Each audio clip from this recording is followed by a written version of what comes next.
Of all the dumb ideas that we've had, this one is the dumbest. This is the Zambezi River. It's the upper part of the Zambezi River. There's lots of crocodiles. There's a boat right there. They're looking at wildlife. Wildlife here is crocodiles and hippos. Crocodiles and hippos are not things that you generally want to swim with, but here we are. The hippos have just blocked the way.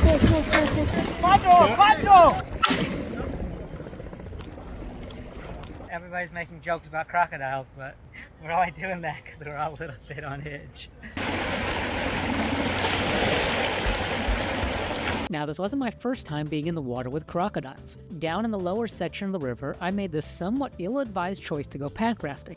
This is because the rapids here are relatively rock-free, so I can enjoy a safe way to try paddling in and getting experience with much bigger rapids than I would be able to do safely in Taiwan. The drop pool structure of Zambezi is so good that people travel from all over the world just to paddle here, so there's no way that I can let this amazing opportunity to go to waste. At the same time, while these rapids don't represent a major drowning risk, the further you go down the river, the larger and more frequent crocodile sightings become. And although they don't hunt in whitewater, this isn't very reassuring because they often hang out at the bottom of the rapids, and that's the most likely place to accidentally end up swimming. What's more, my pack raft is not large enough to dissuade a hungry crocodile. If they see a good opportunity, they will go after me, and kayaks have been attacked here in the past. Apparently there's a lot of big crocodiles around here, and I'm bait.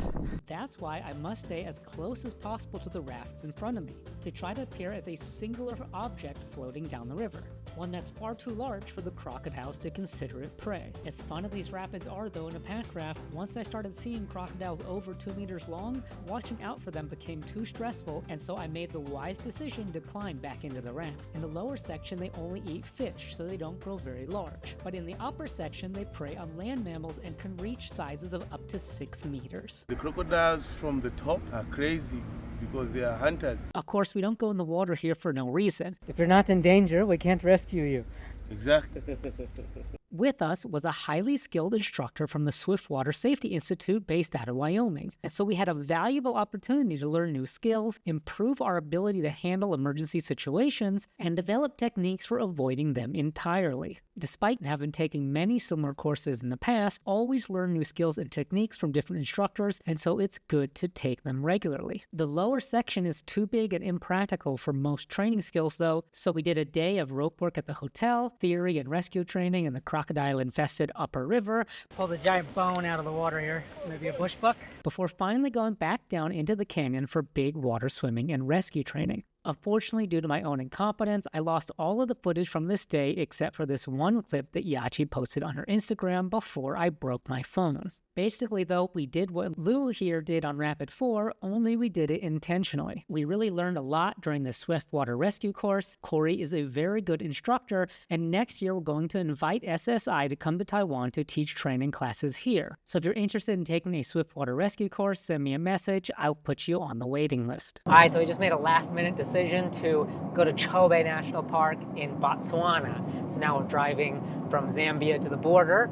And the way we've been traveling around all this time and staying connected is that we're using the Holafly All Africa package. And Holafly is the sponsor of this video. And it's been really convenient. We just have an eSim, just download it, click the link, and install it. And then when you get to your country, you set it up. And because we're on the border area, actually we're getting internet from a bunch of different countries. So when we're going down the Zambezi River, sometimes we get signal from Zambia, sometimes we get signal from Zimbabwe, but actually it doesn't matter to me because Holafly just picks it up, and no matter what country I'm in, then I have good internet and it's fast and it's quite convenient. The same thing here when we're going to be in Chobe.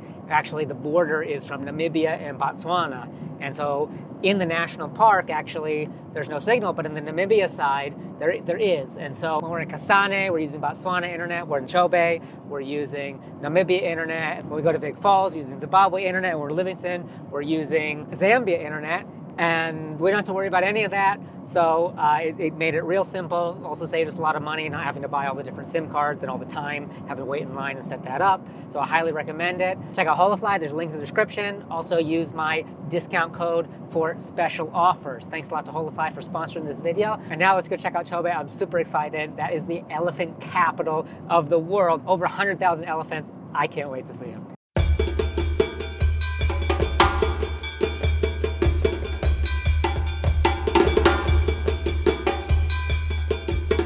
Like on our first day at Chobe National Park, we went on a boat tour and we got to see all of the animals from the boat. Here we can get close to the water buffalo. Water buffalo is actually the most dangerous animal in the park because they just sort of attack without reason. They can be very, very territorial and aggressive, probably because there are lions that prey on them. In the boat, they don't really see us as an animal. They just see us as something floating in the water, so we can get very close to them grazing, which is a very nice experience. The water monitor eats about 50% of all crocodile eggs, so the crocodile and the monitor don't have a good relationship. After the river tour, then we went on a game drive. Everywhere you go, you see elephants. There are over 100,000 elephants in the park, and just everywhere you look, you can see a herd of them. We saw so many elephants that I even stopped filming them. I never thought that I would get tired of looking at an elephant, but really everywhere you go, there's just so many of them. It's really amazing. The ecosystem here is more healthy than some of the other places we went to. It's a lot more protected from poaching because it's such an old and large park. 70 years of being a national park and all the cars coming in and out and very strict rules about how people behave around the animals made them quite used to the cars coming and going, and they just don't even pay attention to them anymore.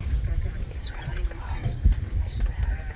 It's actually very surprising to me to come so close to elephants because elephants are quite big animals and quite dangerous. If they wanted to, they could just knock the car over, but it seems in this park they're quite friendly with it. And so we got very close to elephants. Some of them were quite happy and very excited to see us. It's been a drought now for 2 years. It's not enough rain here, and so there's not enough vegetation, there's not enough nutrition, so a lot of the animals have to go down to the river to try to eat the grasses. So for the giraffe, this is not an easy thing to do because they're so tall, so they have to do a yoga pose and splay their legs out to go down and eat the grass. And for the elephants, because they're unable to bite it, they can't get their mouths down to the grass, so they'll use their foot and they'll kick the grass with their foot to cut it, and then they'll pick it up with their trunk and eat it. As you can see here, the tusks of the elephant are a bit smaller than maybe you've seen photos of, and that's due to the lack of minerals that they're getting. They don't have enough calcium and stuff to really grow their tusks out here due to the vegetation and the soil and the minerals that are in the park.